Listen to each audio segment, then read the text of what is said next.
We often picture the most magnetic person in the room as the loudest one, the extrovert holding court, firing off punchlines, and dominating the conversation.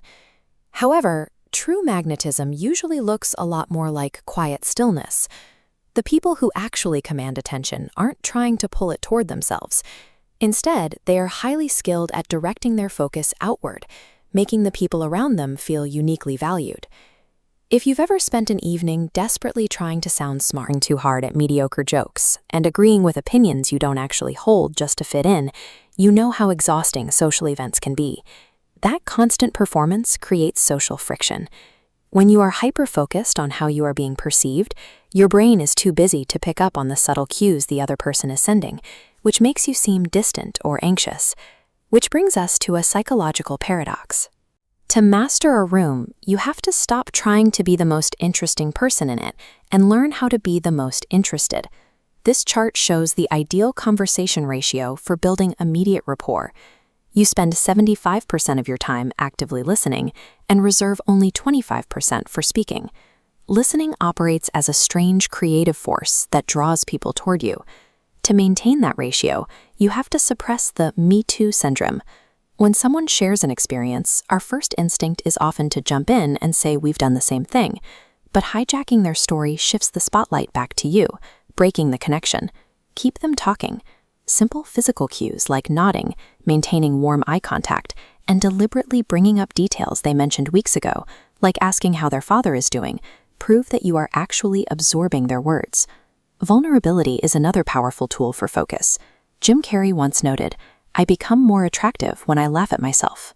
Confidently leaning into a bit of self-deprecating humor sends a very clear signal to the group. It proves you are at ease in your own skin. You aren't fragile, which relaxes everyone else and exposes a much warmer, human side of your personality. By dropping the armor and moving the focus away from your own ego, you become the exact person everyone else wants to be around. This principle extends into our deepest psychology. In Egyptian mythology, the sun god Ra survived his nightly journey through the darkness because he knew the true names of the monsters he faced. In mythology, naming something removes its status as a frightening unknown.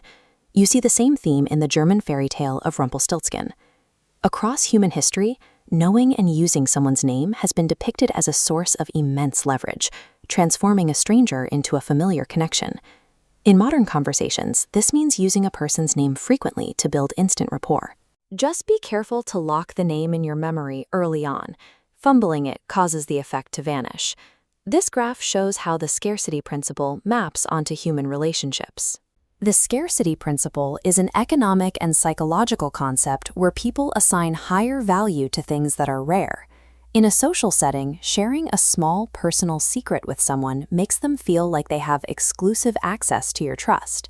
This triggers a vulnerability loop, a psychological mechanism where one person's openness encourages the other to reciprocate. When you offer them a piece of hidden information, they instinctively interpret that as trust, and they return it in kind. That you can't build trust if the conversation stalls out. True magnetism requires broad roots of interest. Someone who talks about a single topic will quickly bore a room to tears. To truly draw people in, you need to cultivate enough curiosity about the world to speak fluently on a wide array of subjects. That versatility gives you the tools to engage deeply with whatever the other person happens to be passionate about, and that leads to becoming a friendship magnet. The truth of socializing is that people rarely remember exactly what you say. They remember how you made them feel.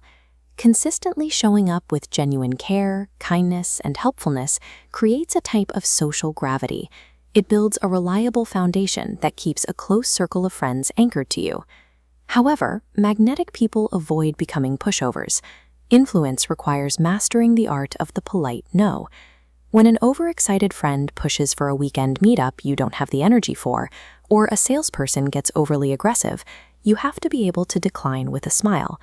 A simple, "Thank you, but I think I'll give it a miss," or "I'm afraid I have another commitment," works perfectly. Setting those boundaries communicates high status. It shows that you respect your own time and priorities, which subconsciously signals to others that your time is valuable. True charisma requires holding that fine balance. You have to be empathetic and caring toward others while remaining firm in your priorities. A magnetic presence emerges when empathy meets clear boundaries. It is the result of being an individual who listens well, shares openly, and knows their own worth. You don't overhaul your personality overnight. Becoming this person requires a gradual commitment to mastering a few very simple, very human habits. I know firsthand how intimidating it can be to walk into a crowded room and try to apply all of this. It takes real practice to stop worrying about your own performance and start focusing on the people in front of you. I'm curious to hear your thoughts. Out of the habits we just covered, which one do you find the most difficult to implement in your own life? Let me know down in the comments. And if you want to keep exploring the psychology of human connection and learn more ways to build quiet confidence, make sure to hit that subscribe button. Magnetism functions as a mirror. It's a way of reflecting light back onto everyone you meet.